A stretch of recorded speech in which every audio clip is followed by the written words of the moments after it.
Anies ini sungguh manusia memalukan. Dia gembar-gembor ke media soal pembatalan event Formula E karena menanggulangi dampak corona yang kini menyebar.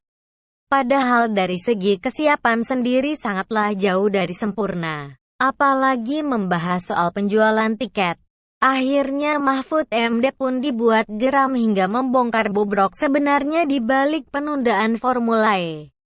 Pastinya bukan karena corona, perizinan karena pemerintah pusat tak pernah menghalangi ambisi Anies. Justru Anies sendiri yang dikejar oleh DPRD DKI karena merasa dibohongi. Anies yang sebelumnya mengatakan Jakarta genting corona, kini bak mendapat durian runtuh karena setidaknya bisa menyelamatkan mukanya untuk sementara waktu.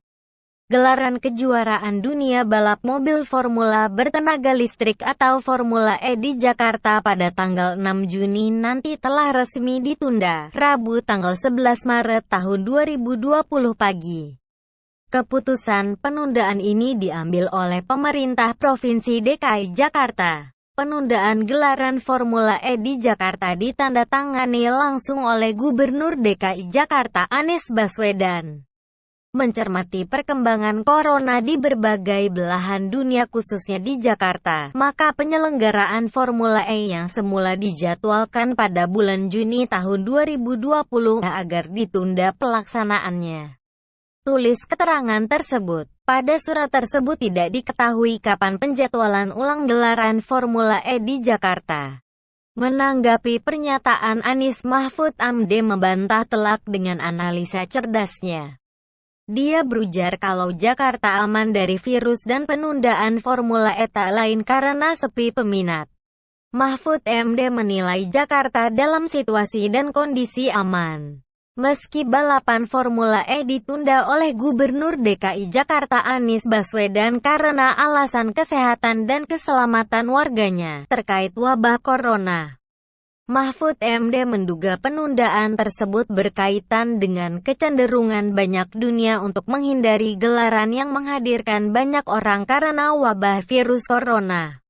Itu mungkin kalau tidak banyak yang menontonkan rugi juga lalu ditunda, barangkali itu. Tapi Pak Anies yang berhak menjawab. Saya merasa Jakarta aman saja, kata Mahfud MD di kantor Kemenko Polhukam. Jakarta Pusat Rabu tanggal 11 Maret tahun 2020. Pertanyaannya, meski tak ada wabah corona, apakah Anies tetap akan menggelar Formula E sesuai jadwal? Padahal memasuki Februari tiket Formula E belum jelas kepastiannya. Penyelenggara Formula E masih mengkaji besaran harga tiket ajang balap mobil listrik itu.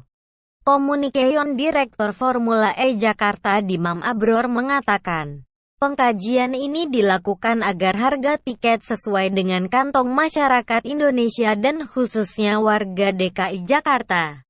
Kami lagi menghitung sekarang harganya. Diharapkan harganya bisa terjangkau oleh masyarakat karena ini pestanya orang Jakarta. Dan mengundang pariwisata sebanyak-banyaknya dalam negeri maupun luar negeri. Ucap Dimam di Balai Kota Jakarta Pusat Rabu tanggal 12 Februari malam. Bandingkan dengan tiket pre-booking MotoGP di Mandalika yang ludes terjual meski ajang balapnya masih setahun lagi. Antusiasme penggemar menantikan MotoGP Indonesia tak diragukan lagi. Sebanyak 10.000 tiket pre-booking sudah habis terjual jelang MotoGP Mandalika yang akan digelar 2021. Chief Strategy Communication Officer Mandalika Grand Prix Association (MGPA), Happy Kaharinto mengatakan, pemegang tiket pre-booking tersebut akan mendapat prioritas ketika tiket dijual resmi. Mereka yang pre-booking mendapat lembaran Saitangyu dari GP Mandalika bahwa terdaftar di 10.000 orang tersebut. Jadi mereka sudah dipastikan dapat tiket yang pertama, kata Happy kepada Kompas.com. Sekarang jelas alasan kenapa Formula E ditunda. Bukan hanya karena corona, tanpa ada virus pun, kalau tak ada yang beli tiket bagaimana acara bisa sukses? Pemerintah pusat dalam hal ini Mahfud MD pasti sudah bisa membaca situasi. Makanya dia hanya berujar kalau Formula E bakal rugi kalau tak ada penonton. Belum ada corona saja sudah sepi peminat apalagi ditambah adanya wabah. Wisnu Utama sebelumnya juga sempat tak menyetujui Formula E karena daya tarik untuk promosi wisata rendah. Masyarakat Indonesia dan dunia belum begitu mengenal gelaran ini. Berbeda dengan MotoGP yang memiliki fans fanatik apalagi ajang sepak bola dunia. Akhirnya akal-akalan Anies menunda gelaran Formula E terbongkar sudah. Dari persiapan yang kurang matang, harga tiket abu-abu hingga sepi peminat. Sudahlah akui saja kalau menyesal membuat ajang Formula E, tak usah pakai akal-akalan corona segala.